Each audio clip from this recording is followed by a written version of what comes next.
To our Commitment 2024 coverage, and in just a matter of hours, we will know the results of the New Hampshire primaries. Voting has been going on all day and will end statewide in less than 4 hours. While Democrats are voting too, President Joe Biden elected to stay off the ballot, so the focus really is on the remaining two Republican contenders, former President Donald Trump and former UN Ambassador Nikki Haley. WESH 2 News political reporter Greg Fox is live at the Trump campaign headquarters in Nashua, New Hampshire, where supporters hope to be celebrating a victory tonight, and Greg, Trump is hoping to make it 2 in a row. Exactly. He was in Iowa last week, winning the caucuses there with 51% of the vote.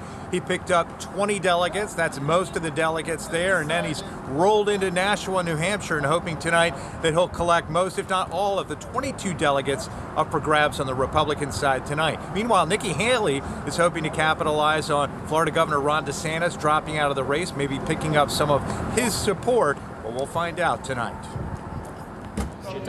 Good to see you. Welcome to Ward 6 at McLaughlin Middle School in Manchester. Starting at 6 a.m., people poured in to cast their ballots in the presidential preference primaries. Turnout appears stronger than during a Florida primary for several reasons. No early voting and absentee voting is discouraged, so Election Day tends to have steady lines for Granite State voters. With clear roads and temperatures sometimes getting above freezing, the traffic was steady. And at this polling place, most voters we talked with told us they voted for former President Donald Trump. I know what he did, and I am better off when he was in office. I think DeSantis and Haley were only running in case the Democrats could make one of the charges stick against Trump, but they literally, pardon the pun, trumped up. She's 92 years old and she wanted to get out to vote. The weather couldn't keep 92-year-old Shirley Hewitt from her chance to cast a ballot. Why was it so important to come out and vote? Because I want the right person in. Did you know coming in here who you were going to vote for? Oh, yeah. Talk about a large collection of names on these ballots, 24 on the Republican ballot, 21 on the Democrat ballot. And here in New Hampshire, if you're undeclared, you can request either one. The poll moderator, someone who handles the same duties as a precinct captain in Florida elections, tells me undeclared or independent voters could make a real difference in this election. We are getting a lot of undeclared voters coming in to vote, and they are picking both Democrat and Republican ballots.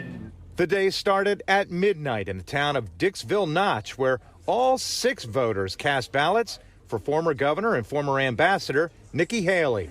She'll be hoping for an upset to continue to build momentum, while a second Trump victory 1 week after his win in Iowa could deal a potentially fatal blow to Haley's campaign hopes. And once again, we will be here at the Nashua Sheraton Hotel, which is the Trump camp tonight, where he hopes to be celebrating a big victory. And Nikki Haley, of course, in Concord tonight.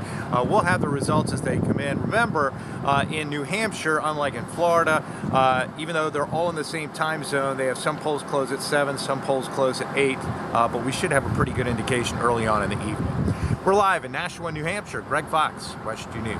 All right, we'll be following you, Greg. Stay warm. Did you hear that wind? I just texted him at 75 here. That's cold. All right, polls will start to close across New Hampshire tonight at 8. As he mentioned, Greg will be following the results as they come in. And coming up at 5, Greg is back with some more live reaction from voters on who they're picking in the primary.